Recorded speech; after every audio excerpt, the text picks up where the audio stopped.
kad atbildība sākas sevī. Un,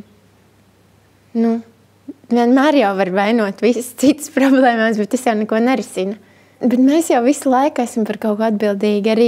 Tu nevari zināt, kā kaut kāds tavs mazākais lēmums var izmainīt kaut ko citu. Tu ej pa mežu, tu uzkāp skudrai, tu esi vesels skudras dzīve. Pārtransformējis viņu, piemēram, kaut kur jau citā realitātē. Un, viss jau ir atkarīgs no mūsu attieksmes pret situācijām.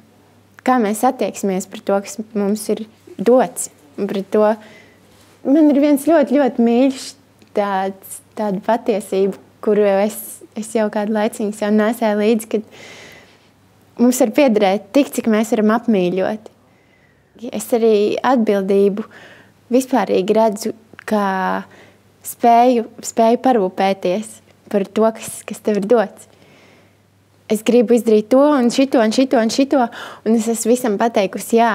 Un tad es apsēžos un es domāju, kā lai to visu saliek. Un kā lai to visu paspēju, tas ir vairāk tas, ko man būtu jāmācās, pret ko izturēties atbildīgāk. Jo tās lietas, kas interesē, ir ļoti daudz, bet kurai tajā brīdī būtu jābūt prioritātei. Jo, zābaciņš kalpo tev un tu kalpo zābaciņam. Mēs visu laiku kaut kam kalpojam, tikai kam? Man liekas, ir svarīgi saprast, kam mēs kalpojam.